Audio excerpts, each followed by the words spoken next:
Mhm. Well, and to Steelman the other side too, there is the one thing that's always brought up. I'm sure we'll probably touch on all of the arguments because I would love to touch on all of the arguments on both sides and give my opinion of them because obviously I try to be understanding of every side, and so I really like when I listen to people argue why you should keep the string on. Like I really listen, like I want to know exactly why. And one of the biggest ones is the idea of challenge. And well, you want it to be a challenge, don't you? And a lot of this stuff is sort of like, it's really complicated, like philosophical stuff where you're like, okay, well, how would you define challenge, right? Because there's one type of challenge where it's a difficult thing, but with practice, you can overcome it. And then there's another type of challenge where it's just hard to do it for reasons that are out of your control. So like the way I would rock climb, and I thought of this analogy, I was like, would you rather finish a rock climb that was really hard and you had to work on it for a while to get up the strength and learn the exact moves to do it? Or would you rather complete a decently hard rock climb where 3 out of every 10 attempts, someone just hooks a rope to you and pulls you off the wall out of no control of your own? It's like, which one would be more satisfying, to finish the one where you know that every single part of your practice went into it, or one where you just so happen to get lucky that you didn't get the attempt where something out of your control ruins it? And so there's different types of challenge. And whenever people bring that up, I always say like, well, I don't want that challenge where there's nothing I can do about it. If I can set it up so that I get the challenge where there's something I can do about it, that's going to be way more satisfying for me personally. Yeah. Yeah.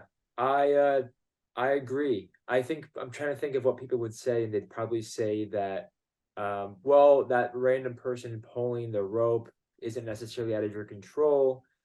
But then that kind of goes back to what you were talking about, how if you wanted to do a trick 10 times in a row, you should be able to, but Mm-hmm. most likely you can't. I mean, a good example is the form video that I did.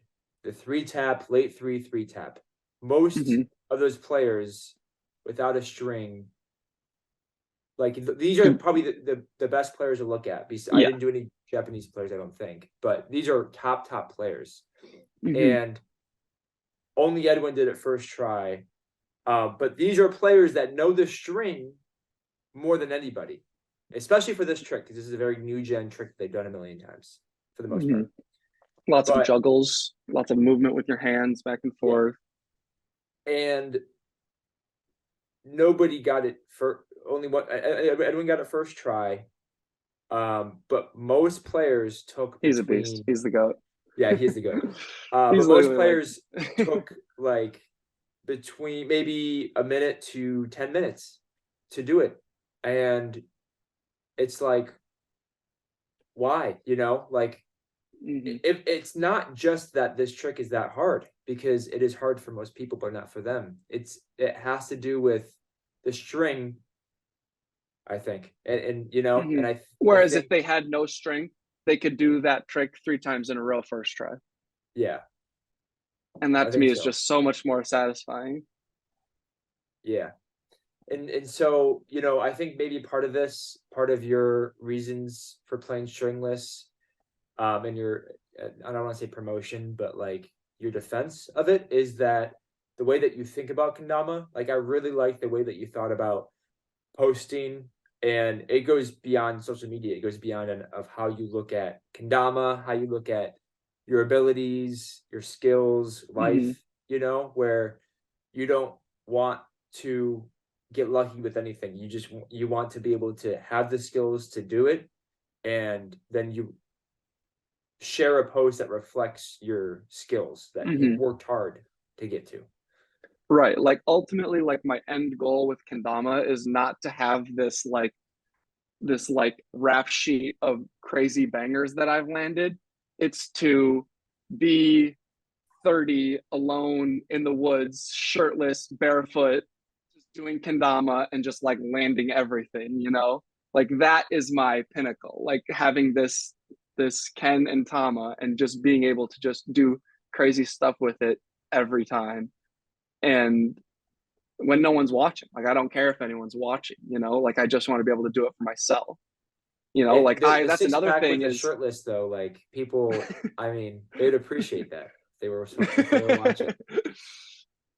I yeah, I get hot so easily. I always So, have.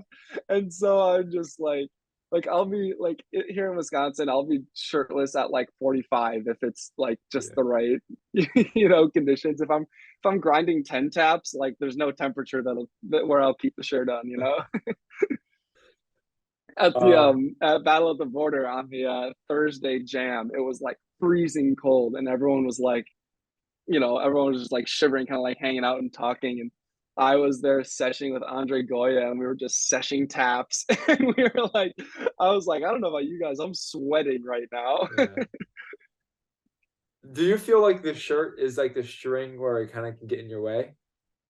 Sort of So like a that naive is question, but I kind of have some like that's why I said that a lot of these stuff are like deep philosophical questions because kendama sort of like reflects what's in ourselves. And I really do think that taking out the string and being shirtless are sort of related because I'm a very like a purist. Like when I do kendama, which a lot of people would say that kendama without a string isn't pure. Kendama with a string is pure, but we can get into that later. But I don't like having. I would never get a tattoo. I like my body how it is. Like I'm just like a human out here. Like I don't want anything like artificial about it. And so when I go out and do kendama, I'm very like in nature. Like I'm like, okay, I'm like a primal human being out here, barefoot, shirtless, like just in my playing. running shorts, just playing kendama. And yeah, to me the string feels so much more unnatural than just the ken and the tama. It Yeah. seems so much more artificial.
what's your, is there a certain Dama that you find? Because I find between my Damas, like some are just naturally good at tapping, some aren't naturally good at tapping. Do you find like the weight or the way that it looks or anything to know if it's good or I bad was at tapping? I was just talking with Dylan Marr about this, and the wood can be so variable. You know, you can get a maple that's 90 grams, and you can get a maple that's 70 grams, and you can get a maple that you can get two maples that are 90 grams and one can tap well and one won't. And you can get two maples that are 70 grams and one will tap well and one won't. Yeah. So I have never like I maybe it's because I haven't played enough kendamas, you know, like I've only been playing for 4 years. It's not like I've been playing for like 10 years. But I have not really found a correlation between weight and taps because I've had Okay. some lighter kendamas. I think for the most part, the heavier, the better it is for taps, the more Okay. bouncy it feels. But I know people who feel differently about that. I know people who say that lighter ones tap well. So I've never really found a solid correlation between those two things. I wonder if it has to do with base cup hole or weighted Serato, like if the Serato weighs more. I've also um I've also never played a non-base cup hole kendama And then what about like because a heavy Serato? Like it's better for lunars, if that's better for taps? I don't know. I've done the splice kendamas, you know, that have Mm. like the sweet splice because I only play amp kendamas. That's the only kendama I play anymore. Yeah. It's just like I've kind of zoned in on exactly what shape is perfect for my play style, and it's the amp shape. And the splice amps sometimes do feel a little bit better for taps, maybe because there's weight in the Serato, but I don't know. I'd have to do a more detailed analysis of that, like weigh things out and then play with it for a week and stuff like that. And I haven't done that. I don't know about the weighted Serato. It makes sense that it's well, no, because I feel like with taps, you would probably want more weight away from the center axis of rotation because then you have more torque to be swinging it back I and see. forth. Yeah. But But I don't know. I've Like I said, I've never personally done. I've looked at it and it just seems like some are bad and some are good. Even some Damas I have that are have like looser Seratos, like I thought maybe like a super tight Serato. I think that generally does help, but it's not like lunar bones where it's really easy to see if a Damas get up lunar just based on weighing the Yeah, Serato. yeah. It's really about the wood. Like it's really about what maple you get. It What kind seems of like. Oh, go ahead. what kind of wood do you use? Do you like maple the best or beech or Maple. Yeah, maple. okay. I like ash, but when I pick up an ash setup, I completely change my play style. So I have done no taps since my third to last post, the 4-3-2-1 spike taps and reg taps. I had a maple Ken there, and then after that, I set up an ash Ken, and I haven't done any taps since then. So only stalls. So I Okay. only do stilts, stalls, you know, trip whirl wings, trip stilt trays. I've landed a lot of trip stilt trays now, like probably like 15 now, Okay. which Yeah, you is landed that's a five really at fun trick to do battle. with Ash. What? Yeah. You landed like five at battle, and then you did the 1, 2, 3 still tray, and then you landed 15, I guess, since. Yeah, yeah. That trick is a really fun trick to play with Ash. So like specifically, I get an Ash setup, and I'll do those tricks because it's like specially designed for that. Especially designed for stalls. Having that just little bit of friction is makes Yeah. all the difference. In the grain. Yeah. Yeah, and with spike taps, I've been doing spike taps with Ash Okay. because I don't think that will chip the base cup. Right.